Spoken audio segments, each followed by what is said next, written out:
Para po sa ating simula, naranasan mo bang mag-isa at nakaramdam ka ng takot? Marahil marami sa inyo ang aamin. Tunay nga na nakakatakot kapag walang kasama.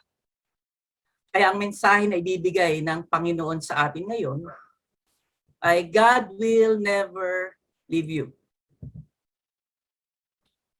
Hindi tayo iiwan ng Diyos. Diyos lamang ang pwedeng mangako nito sapagkat ang Diyos ay walang hanggan. Sa tao, malimit sinasabi ng tao sa kanyang kabiyak na hindi kita iiwan. Hindi kita pababayaan.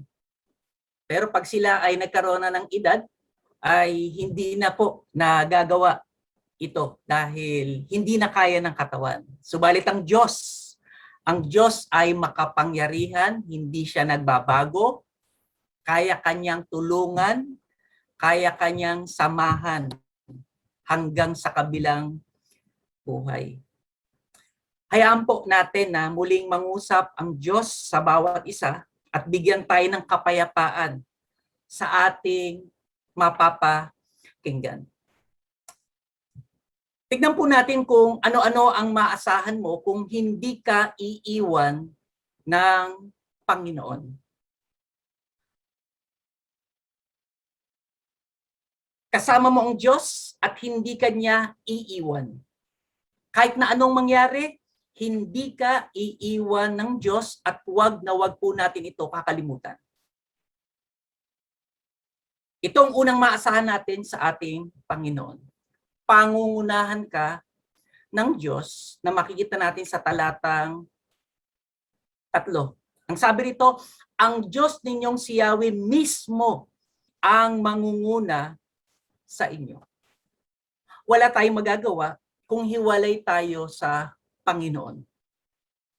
Kaya purihin natin ang Diyos dahil siya ang mangunguna sa bawat isa sa atin. Hindi ka nag-iisa sa totoo, aking kapatid. Dapat itong tanggapin ng may pananalig. Kasama natin ang Diyos. Subalit may sinabi si Angelica Espiridion, ang sabi niya, hindi ka pa susuotin ng full armor ni Lord kung sa playground ka lang dadalhin. The armor was made for a battle. Seryoso ang labanan. Ulitin ko, kasama natin ang Diyos, pero hindi tayo pupunta ng mall, hindi tayo pupunta ng playground. We are going to a battle. At mamaya mas maintindihan po natin ito. Hindi lang pala sa kasaganaan, pati para sa digmaan.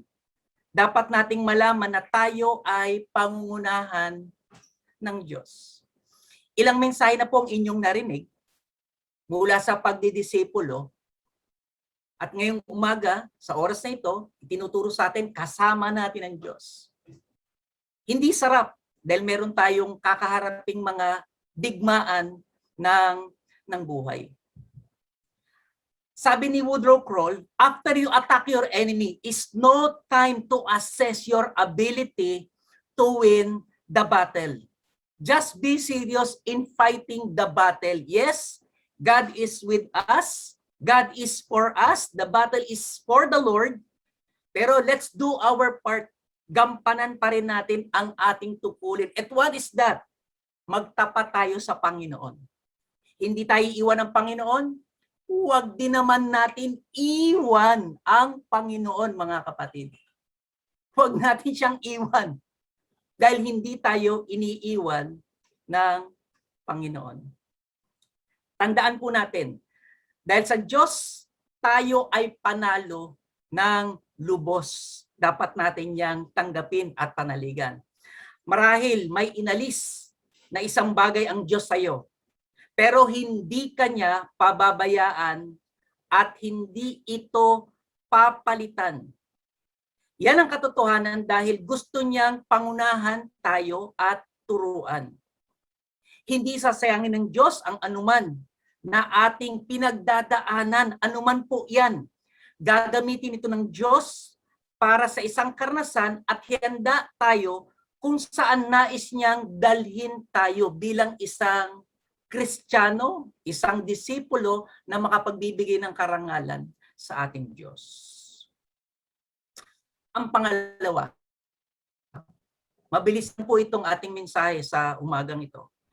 Pagtatanggupayin ka ng Diyos, hindi ka lang niya sasamahan, bibigyan ka niya ng victory na makikita pa rin natin sa talatang 3. Ang sabi nga rito, pupuksain niya ang mga bansang daraanan ninyo upang mapasa inyo ang lupain nila. From the word, nakita natin, hindi lang pangunahan, pupuksain, meaning bibigyan tayo ng Diyos ng katagumpayan. Naalala ko po nung pumasok ako sa ministeryo, sa paglilingkod, nais kaming hubugin ng ating mga leaders at pinasok kami sa isang paaralan ng Bible School, ito yung Phoebias, para lalo kaming matuto. Kasama kong ilang mga kapastoran at sama-sama kaming bumalik sa paaralan matapos ang mahabang taon na tumigil na kami sa pag-aaral. Totoong nahirapan po ako personally, ako mismo nahirapan ako sa pag-aaral. Pero salamat sa isang guro namin na nagpalakas ng loob. Ang sabi ng aming teacher doon sa Bible School, kahit gaano kalaki pa ang bato, kung patuloy na papaluin ito, ay mababasag din. Dito po ako nabuhay ng loob na magpatuloy sa pag-aaral, magpatuloy rin sa paglilingkod. Hanggang sa pumasok na rin po ako sa Acts ng ABCOP Bible Christian Theological School. At sa totoo, 2 beses po ako nakapagtapos dito. Kaya may nadagdag na subjects, natutunan ko rin po ito. Salamat sa Panginoon. Ang buhay ng isang Kristiyano ay katulad din ng pumapalo sa bato para mabasag ito.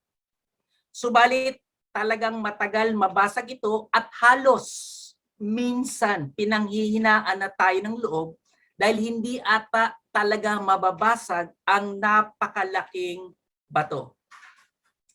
Kagaya dito sa labanan, tignan po natin sa labanan ng mga Israelita noon. Pansinin ninyo, ang kanilang kalaban ay napakalaking bato. Ito ay mga pinamumunuan ng mga kilalang hari.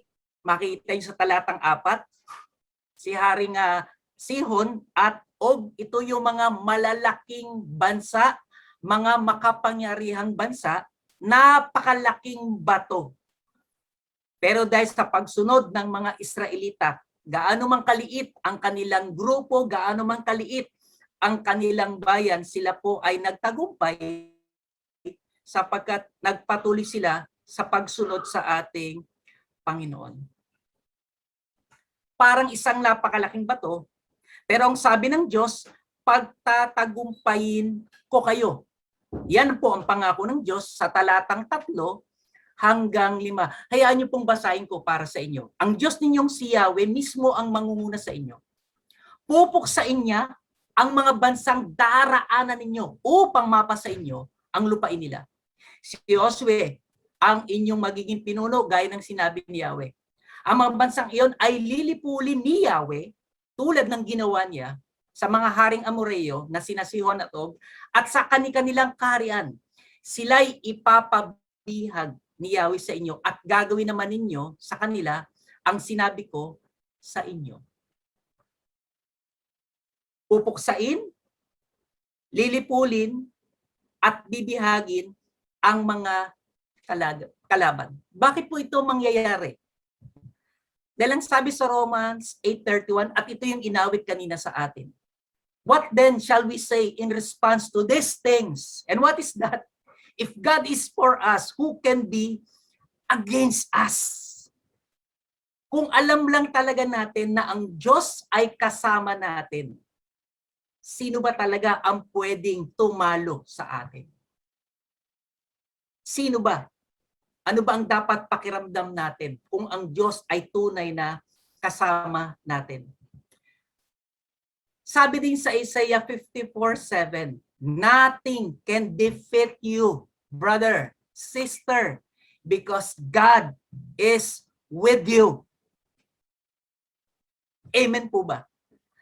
Napakaganda, malaman natin na ang Diyos ay kasama natin, mga kapatid. Makinig kayong mabuti. Ang Diyos kasama natin. Sino lamang bang nangiiwan? Di ba tayo din minsan? Hindi sana tayo matatalo. Hindi sana tayo malulungkot kung alam natin ang Diyos kasama natin. Ang Diyos na matinding apoy. Sabi nga na lumulusaw, sumusunog sa anuman kakalaban sa Kanya. Minsan naisip ko, bakit tayo nanlalamig? Kasi lumalayo tayo sa Diyos na mainit. At ang natural, manlalamig tayo. Sana kapatid, hindi tayo iiwas, hindi tayo lalayo sa Panginoon. God never ends anything on negative. Again, God never ends anything on negative. God always ends on a positive. Sabi ni Thomas Merton, I will not fear, for you are ever with me, and you will never leave me to face my perils alone. Itong taong to, alam niya yung kanyang sinampalatayanan. Na ang Diyos na hindi umaalis, na ang Diyos na laging nandyan, kasama natin kahit sa kahirapan. Marami kasi sa atin, akala natin pagkasama natin ng Diyos, wala nang karamdaman, hindi ka magkakasakit. Ako po nagkasakit. Halos talagang di ko alam kung aabot pa ako ng 2022. Pero salamat sa Diyos, sinamahan niya ako, hindi niya ako pinabayaan, pinagtagumpay niya ako sa labanang iyon ng karamdaman. Pero hindi ko sinasabing hindi ako mamamatay.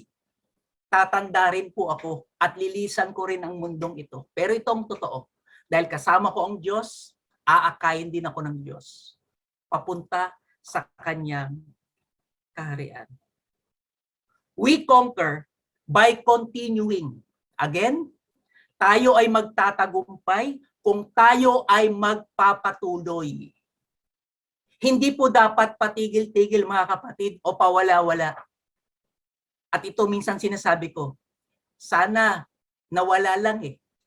Pero ang problema ng iba, hindi po nawala. Nagwawala, nag-aamok sila. I don't know kung talagang Kristiyano. Minsan napag-usapan namin kagabi, dumalo po ako sa isang simple gathering ng child dedication at nakausap ko yung mga kaibigan ko. Sobrang tuwa namin sa isa't isa dahil ang tagal namin hindi nakita ng personal. Nasa mga less than 40 lang kami at malaking lugar, so safe naman, nagkukwentuhan kami at napag-usapan namin yung ibang mga kaibigan namin na mga kapatid sa pananampalataya. Pero hinahanap namin sila at sila ay mga nawawala. At yung iba, totoong nagwawala. Hindi tuloy namin maisip kung, pare, Kristiyano ba talaga o ano, sa ikon, hindi natin alam. Pero minsan, hindi mo kayang ikaila sa buhay mo kung Kristiyano ka o hindi, kung papaano mo pinapakita sa patotoo mo na ang Diyos na hindi nang iiwan ay iniiwan mo. Itong maasahan natin sa Diyos. Pangungunahan niya tayo, pagtatagumpayin tayo ng Diyos. Ngayon, ang Diyos, dahil kasama natin, of course, ang Diyos may nais. We have our part. At ito ang dapat natin tugon dahil hindi naman tayo iiwan ng Panginoon. Ang unang magpakatatag sa talatang 6. Be strong, sinasabi lagi sa English. Tingnan niyo po yung talatang 6. Magpakatatag kayo. Bakit po kailangan magpatatag? Again, sinabi natin, we are on war. Kalaban natin, actually, sarili natin. Wag muna natin minsan tignan ng iba. Sa mga Bible studies, sa mga messages na narinig na ninyo, anong sinasabi ng Panginoon? Deny yourself. Kalaban natin sarili natin. Itatakwil mo sarili mo. Kapag masyado mong mahal ang sarili mo, nasaktan kasi ako eh. Kasi tinamaan ako, tinira ako eh. Kung mahal natin masyado sarili natin, sinasabi ko naman, ito literally. Kapag ang boss mo, pinagalitan ka. Sa ngayon, sa hirap ng trabaho, sasabihin mo ba, pinagalitan ako ng boss ko, magre-resign ako. Eh ano, trabaho mo. Saan ka pupunta? Ano kakainin mo? Sometimes we have to be strong. Lalo na lumalago na tayo, tumatanda na tayo, hindi na po tayo bata. As in, ako matanda na. Kapag ako ba ay inubusan ng pagkain ng anak ko, iiyak ba ako? Magtatampo ba ako? Magwawala ba ako? Papaluin ko ba sila? Siyempre hindi. Magluluto na lang ako ng panibago para sa akin. Kaya ko magluto eh. At ito yung sinasabi sa atin na magpakatatag. Stand up. Shape up. Ipakita mo. Hindi tayo nasa park. Wala tayo sa rocking chair. Kasama natin ng Diyos. Pinangungunahan tayo. For what?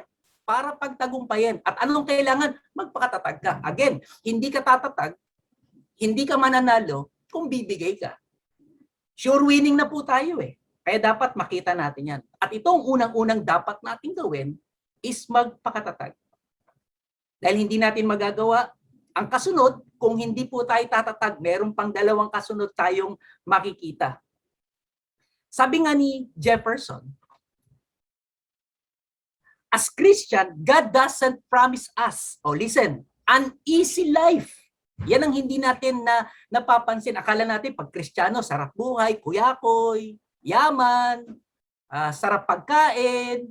But He doesn't promise to be with us in whatever we go through. He will never leave us or forsake us. Somebody say amen. Diba? Ang mahalaga, hindi ka iiwan ng Panginoon. Just be strong. Yung bagyo, sa totoo lang, literally bagyo. Lahat naman tayo nagpe-pray, Panginoon, huwag niyo po ngayon itong bagyo. Talagang, wala, dumarating ang bagyo eh. Lilipa rin ang bubong mo. Mababasa kayo, may masisira sa inyo, babaha talaga. But the question is, iniwan ka ba ng Panginoon? Kung papakinggan natin ang salita niya, hindi tayo iniwan ng Panginoon. Anong gagawin mo?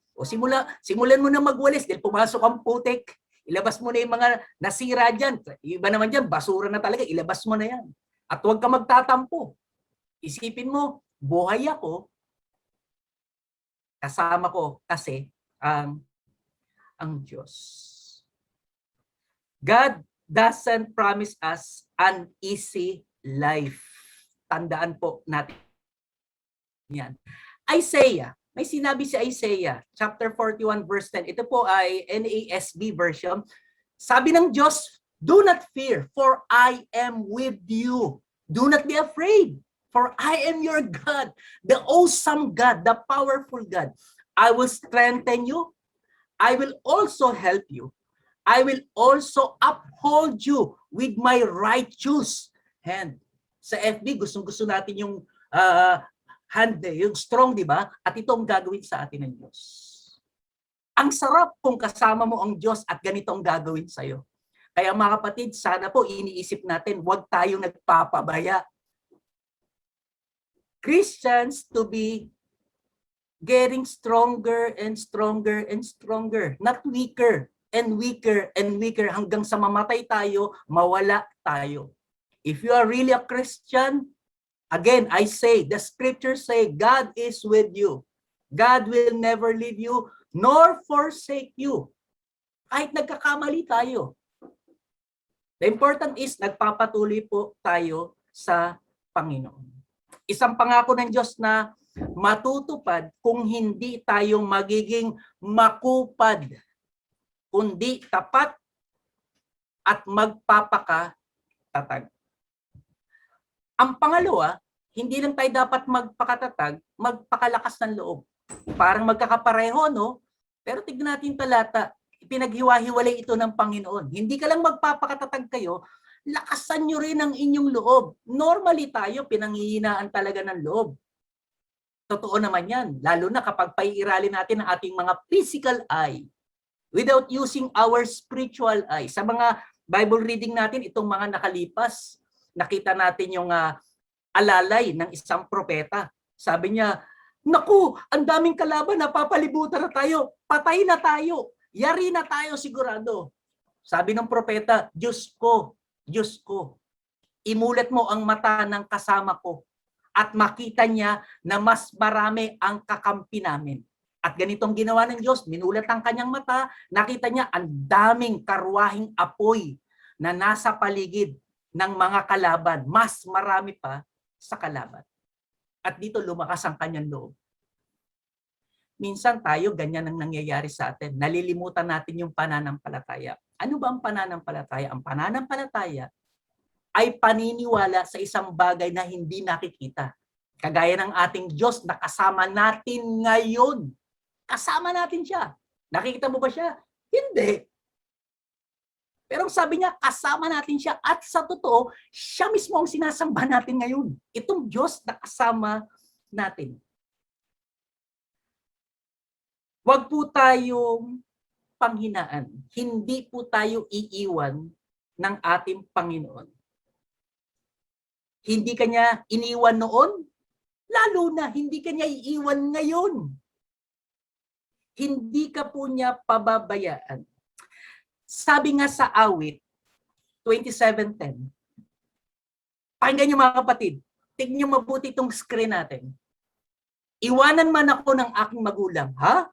Pwede bang mangyari yun? Sinabi po ng scripture. Ang dami nating napanood sa telebisyon, sa mga balita. May mga bata iniiwan ng nanay sa basurahan.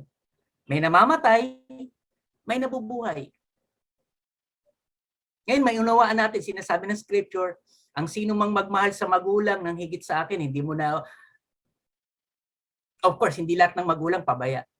Pero we know first who will follow. Sino bang dapat ibigin natin? Kayo man, iwan na magulang, anong sabi ng Panginoon? Panginoon ang mag-aalaga sa akin. Is that an amen again? Diba? Ang dami naman talaga. Si Bishop Leo Conga, sinasabi niya, pinapatotoo niya sa atin. Wala, iniwan na kami. Iniwan na kami sa ampunan.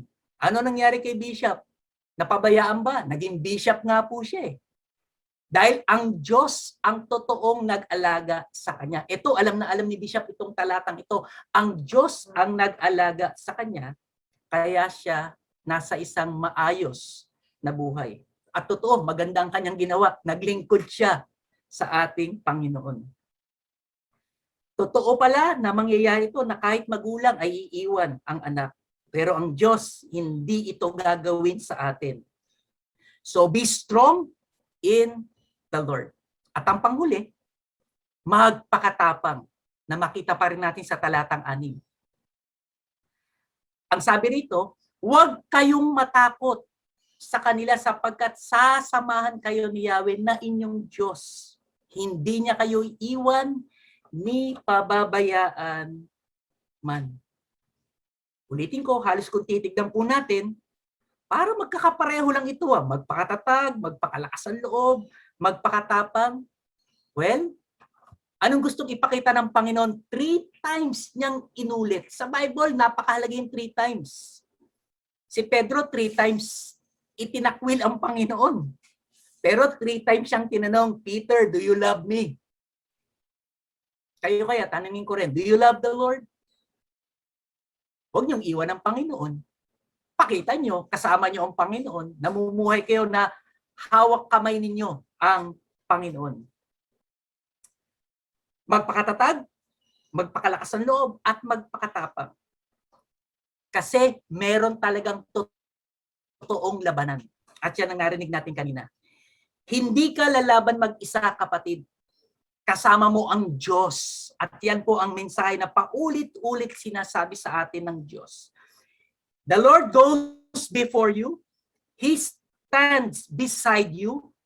He walks behind you. Whatever situation you have right now, be confident God is with you. Sabi nga sa Genesis 25:15, sa English Standard Bible, behold, I am with you and will keep you wherever you go and will bring you back to this land, for I will not leave you until I have done what I have promised you. Ang Diyos napakatapat po sa pangako. Hindi siya sumusuway, hindi siya lumalabag sa kanyang pangako sapagkat ang isang katangian ng Panginoon ay matapat. Tapat, tunay na matapat ang Panginoon. At ang kanyang katapatan, siya nga po pala, sinasabi ng Panaghoy or Lamentation, ito ay bago kada umaga. Kada umaga bago ang kanya. Hindi ito napapanis. Every morning, great is your faithfulness, Lord. Salamat sa ating Diyos. Tunay siyang matapat. Sabi din ni Jeremiah, chapter 1, verse 8 sa NIV, do not be afraid of them. Whatever it is, problems, sabihin natin, kahirapan, karamdaman, for I am with you and will rescue you, declares the Lord. Isang pangako na pwede nating panghawakan, mga kapatid. Kapag nalalaman po natin ang mga pangakong ito, sino pa ba naman ang matatakot? Di ba tatatag ka, lalakas ang loob mo, at lalo kang magpapakatapang, hindi dahil mayabang, kundi dahil kasama mo ang Diyos na makapangyarihan. Kailangan lamang pakatapang ng sobra. Dahil kasama talaga natin, never leave you. Yan po ang gusto ng Panginoon na tugon natin bilang mga mananampalataya. Para sa ating konklusyon, kung malaki man ang bato, tandaan natin na huwag huminto sa pagpalo. Sapagkat kung kasama natin ang Diyos, siya ang magpupulbos sa bato. Balikan natin ang ating outline na pwede natin makita na maasahan sa Diyos. Ang sabi nito, papangunahan ka ng Diyos at pagtatagumpayin ka ng Diyos. No matter what you're facing, remember that God is with you. Wala pong sandali, walang segundo. I'm not exaggerating. But this is the truth. Wala pong segundo na iniwan ka ng Panginoon. Sa totoo, hindi nga siya kumukurap sa iyo eh. Hindi siya kumukurap sa iyo para bantayan ka. People,